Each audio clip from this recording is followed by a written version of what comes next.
నీళ్లు తాగినంత ఈజీ. కాని ఒకప్పుడు శబరిమల యాత్ర అంటే భయంగా వెళ్లేవారు. ఎప్పుడు ఏ చోట ఏ ప్రమాదం ముంచుకొస్తుందో ఎవ్వరికీ తెలిసేది కాదు. అప్పట్లో శబరిమల వెళ్లటానికి ఏరుమేలి మార్గం అనే ఒక్కదారినే ఉపయోగించేవారు. ఈ దారిగుండానే పూజారులు, సిబ్బంది ఆలయానికి వెళ్లి వచ్చేవారు.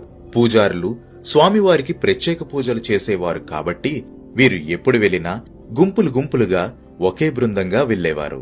శబరిమల పూర్తిగా దట్టమైన అటవీ ప్రాంతం కావడంతో యాత్రకి బృందాలుగా వెళ్లటం అప్పటి నుండి ఆనవాయితీగా వస్తోంది. ఇప్పటికీ అయ్యప్ప భక్తులు అలానే చేస్తున్నారు. 200 సంవత్సరాల క్రితం 70 మంది శబరిమల యాత్రకు వెళ్లారు. ఆ సంవత్సరం ఆలయ పైకప్పు ఎండుగడ్డితో, ఆకులతో కప్పబడి ఉంది. అప్పట్లో గర్భగుడిలో ఏకశిలా విగ్రహమే ఉండేది. ఆ విగ్రహానికే పూజలు చేసేవారు. 1909లో దేవాలయంలో అగ్ని ప్రమాదం జరిగింది. ఆ పరిస్థితి నుంచి తేరుకుని దేవాలయాన్ని మరల 1909 నుంచి 1910వ సంవత్సరంలో పునఃనిర్మించారు. అప్పుడు ఏకశిలా విగ్రహానికి బదులు పంచలోహాలతో తయారు చేసిన అయ్యప్ప విగ్రహాన్ని ప్రతిష్ఠించారు. అప్పటి నుంచే పంచలోహ విగ్రహానికి పూజలు చేయడం మొదలుపెట్టారు. 1935 తర్వాత భక్తుల సంఖ్య గణనీయంగా పెరగటంతో మకర జ్యోతి దర్శనానికే కాకుండా మండల పూజ కోసం కూడా భక్తులను ఆలయంలోకి ఆహ్వానించారు. కొత్తగా చాలక్కాయ మార్గం, వడిపెరియారు మార్గం ఏర్పడటంతో శబరిమల యాత్రకు వచ్చే వారి సంఖ్య రోజు రోజుకు మరింత పెరిగింది. కేవలం మకర జ్యోతి సమయంలోనే కాక విషు, పంకుని ఉత్తరం, ఓనం వంటి పండుగల సమయంలో కూడా ఆలయ ద్వారాలు తెరిచి ఉంచేటట్లు 1945వ సంవత్సరంలో ఆలయ బోర్డు నిర్ణయం తీసుకుంది. 1950 వరకు పరశురామ నిర్మితమైన దేవాలయం 3 సార్లు అగ్నికి ఆహుతైంది. అయినా సరే మరలా 1951లో పంచలోహ విగ్రహాన్ని చెంగనూరు నుండి తెప్పించి వేద పండితులు మంత్రోచ్చారణ మధ్య ప్రతిష్ఠించారు. అప్పటి వరకు కేరళీకేలి విగ్రహంగా కీర్తించబడ్డ అయ్యప్ప స్వామి భారతీ కాళీ విగ్రహంగా, నేడు భూతలీకేలి విగ్రహంగా కీర్తించబడుతున్నారు.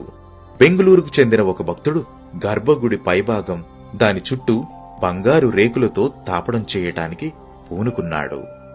2000 సంవత్సరంలో శబరిమల పూర్తిగా స్వర్ణ దేవాలయంగా మారిపోయింది. 1984 పూర్వం 18వ బడి ఎక్కటానికి పరశురామ నిర్మితమైన రాతి మెట్లనే భక్తులు ఉపయోగించేవారు. మెట్లను ఎక్కేటప్పుడు ప్రతి మెట్టుపై కొబ్బరికాయను కొట్టేవారు. దాంతో భక్తులు మెట్లు ఎక్కటానికి ఇబ్బంది పడేవారు. ఇది దృష్టిలో పెట్టుకుని బోర్డు వారు 1985లో 18వ బడికి పంచలోహ కవచాన్ని కప్పి మంత్రతంత్రాలతో కప్పేశారు. అయ్యప్ప స్వామి ఆలయాన్ని చేరుకోవాలన్నా కూడా 18 కొండలు దాటాల్సి ఉంటుంది. అంటే మణికంఠుడు 18 కొండలను దాటొచ్చిన వారికే తన దర్శన భాగ్యం ఇవ్వనున్నారు. ఈ సందర్భంగా 18 కొండల పేర్లేంటో తెలుసుకుందాం. పొన్నాంబలమేడు, గౌదవమల, నాగమల, సుందరమల, చిట్టంబలమల, దైలాదుమల, శ్రీపాదమల, కలిగిమల, మాతంగమల, దేవరమల, నీల్కల్మల, దాలప్పార్మల, నీలిమల, కరిమల, పుత్తుసేరిమల, కాలైకట్టిమల, ఇంజప్పారమల, చివరిది శబరిమల. ఈ 18 కొండలు మనలో ఉండే లక్షణాలు, ఉండకూడని దుర్మార్గాలన్నింటికీ సంకేతంగా పండితులు చెబుతారు. అందుకే 18 కొండలు, 18 మెట్లను ఎక్కిన వారికి మాత్రమే దర్శన భాగ్యం కలుగుతుంది. ఇక మణికంఠుడు తన మెట్ల దగ్గర 18 అస్త్రాలను వదిలి వెళ్లడాన్ని పురాణాల ద్వారా తెలుస్తోంది. ఆ అస్త్రాల పేర్లేమిటో ప్రతి అయ్యప్ప భక్తుడు తెలుసుకోవాలి.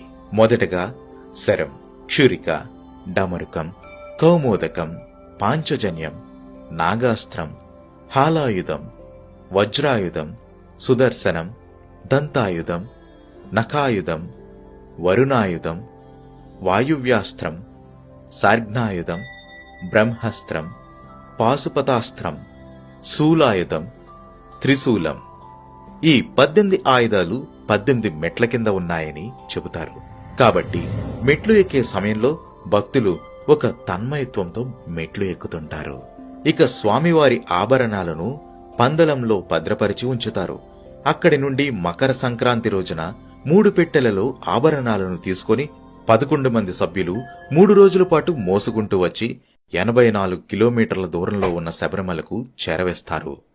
తెచ్చిన ఆభరణాలను స్వామివారికి అలంకరించి కర్పూరహారతి గుళ్ళో ఇవ్వగానే తూర్పు దిక్కు పొన్నంబలమేడు నుండి భక్తులకు మకరజ్యోతి దర్శనం కానవస్తుంది.